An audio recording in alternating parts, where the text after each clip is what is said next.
बिस्मिल्लाहिर्रहमानिर्रहीम अस्सलामुअलैकुम। मैं हूँ एहसन खान और मेरे YouTube channel educator Ehsan Khan पे आपका खुश आमदीद। आज की इस वीडियो में एफपीएससी और एसपीएससी के लेक्चरर आईटी और लेक्चरर कंप्यूटर साइंस की प्रिपरेशन सीरीज़ के हवाले से वीडियो नंबर 42 आपसे शेयर करने लगूँ। और आज की इस वीडियो का जो टॉपिक है मेरा वो है डीएनएस से रिलेटेड एमसीक्यू। इससे पिछली वीडियो में हमने डीएनएस के बारे में डिस्कस किया था, यानी कि डोमेन नेम सिस्टम। हमने देखा था कि ये क्या चीज़ होती है।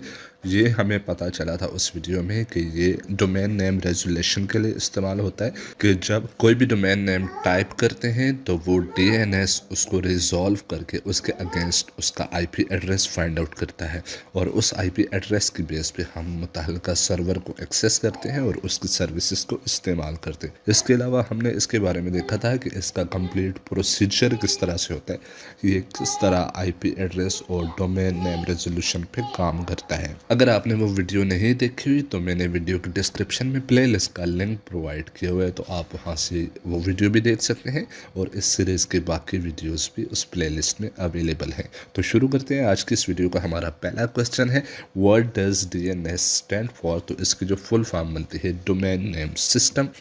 What is the main purpose of DNS. तो ये हमें फैसिलिटी प्रोवाइड करता है डोमेन नेम रेजोल्यूशन की। डोमेन नेम रेजोल्यूशन के बारे में अगर बात करें तो जिस तरह से हम अपने ब्राउज़र में जाके कोई भी वेब एड्रेस टाइप करते हैं, जैसे कि www.google.com। तो जब हमने ये एड्रेस टाइप किया और जैसे ही हम एंटर प्रेस करते हैं तो डीएनएस क्या करता है कि इस डोमेन नेम के against IP address find out करता है। तो ये पर्पस होता है डीएनएस का कि ये हमारे डोमेन नेम के रेजोल्यूशन करके हमें आईपी एड्रेस प्रोवाइड करता है। विच component is responsible for translating domain names into the IP address in DNS system. तो ये डीएनएस सिस्टम का फुल स्केच मैंने आपको यहाँ पे बॉटम में दिखाया हुआ है। इसके बारे में हम पिछली वीडियो में डिटेल में पढ़ चुके हैं कि इसमें ये होता है कि जैसे ही यूज़र के पास कोई क्यूरी आती है तो वो लोकल डीएनएस सर्वर उसको रिजॉल्व करता है। अब ये लोकल डीएनएस रिजॉल्वर क्या होता है कि ये हमारे सिस्टम में बिल्ट इन एक फैसिलिटी होती है या समटाइम ये हमारी मॉडेम या स्विच पे बेस कर रही होती है। इसने अपने पास कैशे में चेक करना होता है कि अगर कैशे में वो एंट्री अवेलेबल है जिसको हम सर्च करने की कोशिश कर रहे हैं तो ये इस यूज़र को रिस्पॉन्स कर देगा। तो इस तरह से डोमेन नेम रेजोल्यूशन परफॉर्म हो जाएगी। लेकिन अगर इसके पास कैशे में वो चीज़ अवेलेबल नहीं है तो ये क्यूरी सेंड करेगा रिकर्सिव डीएनएस सर्वर को। तो रिकर्सिव डीएनएस सर्वर ने भी यही काम करना होता है कि अगर इसके कैशे में वो एंट्री अवेलेबल है तो ये यूज़र को प्रोवाइड कर देगा, अदरवाइज फर्दर इसको आगे फॉरवर्ड कर देगा। तो इसी तरह से ये चलते जाते हैं और कहीं ना कहीं जाके इसको रिजॉल्व कर ही लिया जाता है। और अगर नहीं भी होती तो at the end authoritative DNS server जो कि डेस्टिनेशन होता है किसी भी वेब साइट का, अगर हम कह लें कि कोई ऐसी वेबसाइट है जो किसी सर्वर यानी कि इस सर्वर पे बेस कर रही है तो ये अथॉरिटेटिव डीएनएस सर्वर कहलाएगा। और यहाँ पे इसकी लोकल जो सर्वर कहलाता है इसका, जिस तरह से मैं आपको एक एग्जांपल दूं कि मेरी एक वेबसाइट है और उसको मैंने इस सर्वर पे सेव किया हुआ है और यहाँ से सारी सर्विसेज यूज़र्स को प्रोवाइड हो रही हैं। तो अगर रिमोट डीएनएस इसको रिजॉल्व नहीं कर पाते तो ये क्यूरी चलते चलते यहाँ इस सर्वर तक पहुँच जाएगी। तो इस सर्वर ने रिस्पॉन्स कर देना है और यहाँ से डीएनएस रेजोल्यूशन परफॉर्म हो जाएगी क्योंकि वो वेबसाइट यहीं पे रिसाइड करती है। तो इस तरह हमारे इस क्वेश्चन का जो आंसर बनता है वो लोकल डीएनएस रिजॉल्वर है, क्योंकि जो कंपोनेंट रिस्पॉन्सिबल होता है वो लोकल डीएनएस रिजॉल्वर होता है। और अगर इसके पास रेजोल्यूशन अवेलेबल नहीं है तो वो फर्दर इस क्यूरी को फॉरवर्ड करता है और वो क्यूरी फॉरवर्ड होती रहती है। वो जहाँ से भी इसको रिस्पॉन्स मिल जाता है तो वो उसको रिस्पॉन्स बैक यूज़र तक पहुँचाया जाता है। फिर इसके बाद आते हैं what is the function of TLD, यानी कि टॉप लेवल डोमेन इन डीएनएस। तो टीएलडी के बारे में हम ऑलरेडी पढ़ चुके हैं जो कि यहाँ पे आपको नज़र आ रहा है। इसका जो फंक्शन होता है, it represents the highest level in the domain hierarchy. Domain hierarchy में टीएलडी का सबसे हायर रैंक है, और अगर यहाँ पे भी कोई डोमेन रिजॉल्व नहीं होती तो फिर अथॉरिटेटिव डीएनएस सर्वर के पास जाना पड़ता है। विच protocol is commonly use for the communication between DNS server and client. तो हमने पिछले वीडियो में पढ़ा था कि डीएनएस ट्रांसपोर्ट लेयर के दो प्रोटोकॉल यूज़ करता है, जिसमें टीसीपी एंड यूडीपी दोनों शामिल हैं। दोनों के अपने अपने सिनेरियोज के कौन सा किस वक्त इस्तेमाल होता है।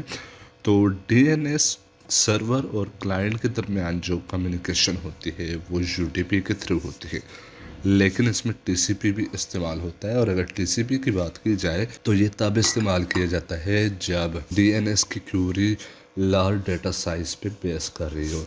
लार्ज डेटा साइज पे इस तरह से कि जो यूडीपी पैकेट होता है उसका जो मैक्सिमम साइज़ होता है वो एक्सीड कर जाए, तो फिर हम टीसीपी इस्तेमाल करते हैं ताकि हम इंश्योर कर सकें कि रिलायबल डिलीवरी हो रही है।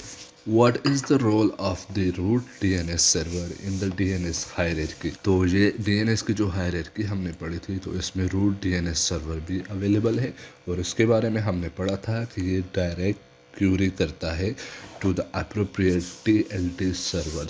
अब TLD सर्वर कोई एक नहीं होता, ये मल्टीपल TLD सर्वर मुख्तलिफ जियोग्राफिकल लोकेशंस पे लोकेटेड होते हैं। तो जो भी अप्रोप्रिएट TLD सर्वर होगा उसको क्यूरी रिडायरेक्ट करेगा। With DNS record type is use to alias one domain to another. तो इसके लिए हम सी नेम रिकॉर्ड इस्तेमाल करते हैं। What happen during the DNS resolution process when A domain name is not found in the local cache. तो ये चीज़ हम ऑलरेडी डिस्कस कर चुके हैं कि अगर लोकल डीएनएस रिजॉल्वर किसी क्यूरी को रिजॉल्व नहीं कर सकता तो वो रिकर्सिव डीएनएस सर्वर के पास क्यूरी लेकर जाएगा, और इसी तरह से ये क्यूरी आगे बढ़ती जाएगी तब तक जब तक ये रिजॉल्व नहीं हो जाती। तो यहाँ पे दुरुस्त ऑप्शन इसकी सी है। अगर हम बाकी ऑप्शंस की बात करें तो रिक्वेस्ट इज ड्रॉप्ड, ये तो इम्पॉसिबल सी चीज़ है, क्योंकि अगर हम रिक्वेस्ट को ड्रॉप करते हैं तो फिर डीएनएस का पर्पज़ नहीं रहता। इसके अलावा local DNS resolver contact the authoritative DNS server. तो अथॉरिटेटिव डीएनएस सर्वर को local DNS server direct access नहीं कर सकता, बीच में और स्टेप्स भी आते हैं, तो इस वजह से इसको हम दुरुस्त नहीं करार देते। और अगर इसकी बात की जाए, the request is forwarded to the TLD, तो TLD भी डायरेक्टली एक्सेसिबल नहीं है। तो बीच में जो सबसे नियरेस्ट ऑप्शन हमें यहाँ पे नज़र आती है वो रूट DNS है। आल्दो कि लोकल DNS रिजॉल्वर एक्सेस करता है रिकर्सिव DNS सर्वर को, और फिर recursive DNS server root DNS को एक्सेस करता है, लेकिन रिकर्सिव DNS की यहाँ पे ऑप्शन अवेलेबल नहीं है, तो हम यहाँ पे इसको रूट DNS को ही दुरुस्त करार देते हैं। फिर उसके बाद what is the purpose of DNS cache. DNS caching का पर्पज़ ये होता है कि जो भी फ्रिक्वेंटली यूज़ होने वाली क्यूरीज होती हैं उनको DNS अपने पास सेव कर लेता है कैशे मेमोरी में, और जब उनका रिस्पांस हमने देना होता है तो हम क्विकली रिस्पांस कर सकते हैं, जिससे हमें फ़ायदा ये होता है कि हमारी जो रिपीटेड DNS क्यूरीज होती है उनको रिस्पांस करना स्पीडी वे में परफॉर्म होता है। With DNS server type is responsible for handling queries from end user and recursively resolving them। तो इसके लिए जो रिकर्सिव DNS सर्वर इस्तेमाल होता है, ऑप्शन सी यहाँ पे दुरुस्त है। ए DNS क्लाइंट इज़, तो इसको हम DNS रिजॉल्वर भी कहते हैं, और ये समटाइम DNS लुकअप के नाम से भी जाना जाता है। It helps to resolve the DNS request using an external DNS server. Server handles request for other domains.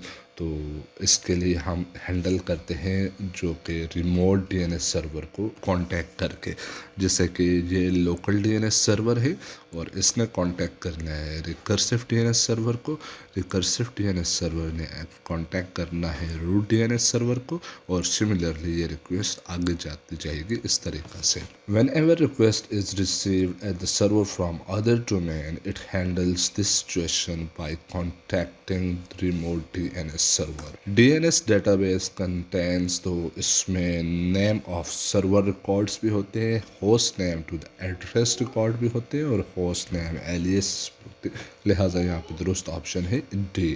If a server has no clue about where to find the address for the host name, अगर किसी server के पास ऐसी Curie आ जाती है कि server को कोई idea नहीं है कि ये किस तरह से फाइंड आउट होगा या कहाँ पे फाइंड आउट होगा, तो उसने क्या करना होता है, उसने रूट सर्वर को एक्सेस करना होता है। यानी कि वो क्यूरी रिकर्सिव डीएनएस सर्वर के पास जाएगी और रिकर्सिव डीएनएस सर्वर के थ्रू रूट डीएनएस सर्वर तक पहुंच जाएगी। अब अगर रूट डीएनएस सर्वर के पास वो रिजॉल्व हो जाती है तो ठीक है, नहीं तो वो टीएलडी के पास जाएगी, और टीएलडी के पास भी अगर रिजॉल्व नहीं होती तो फिर फर्दर वो अथॉरिटेटिव डीएनएस सर्वर को रिस्पॉन्ड करना पड़ेगा। Which one of the following allows client to update their DNS entry as their IP address change. तो इसके लिए हम डायनामिक डीएनएस इस्तेमाल करते हैं। डायनामिक डीएनएस और इन शॉर्ट डीडीएनएस या dynamic DNS helps in automatically updating a name server in the DNS. This does not require the manual editing. The right to use a domain name is delegated by the domain name registers which are accredited by। तो domain name की जो registration होती है वो internet corporation for the assigned names and numbers के through होती है। The domain name system is maintained by distributed database system। ये सिंगल सर्वर या सिंगल कंप्यूटर या सिंगल एंटिटी पे बेस नहीं करती, बल्कि ये डिस्ट्रीब्यूटेड डेटाबेस सिस्टम पे बेस कर रही है। Which one of the following is not true. तो पहली ऑप्शन है multiple host name may correspond to a single IP address, और इसके बारे में अगर देखा जाए तो ये चीज़ दुरुस्त है, क्योंकि multiple host name may correspond to a single IP address possible है। और इसके अलावा ए सिंगल होस्ट नेम में correspond to the many IP addresses. तो ऑप्शन बी भी दुरुस्त है, क्योंकि सिंगल होस्ट नेम के जो मल्टीपल आईपी एड्रेसेस को भी करस्पॉन्ड कर सकता है, लेकिन ए सिंगल होस्ट नेम में correspond to a single IP address, जो कि ये दुरुस्त नहीं है।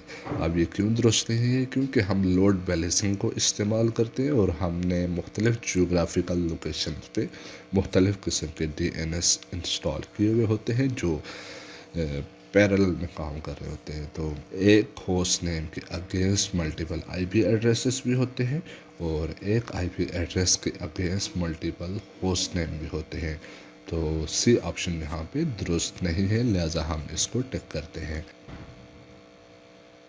What is the purpose of NS name server record in DNS? तो इसका पर्पस है to specify the authoritative DNS server for a domain.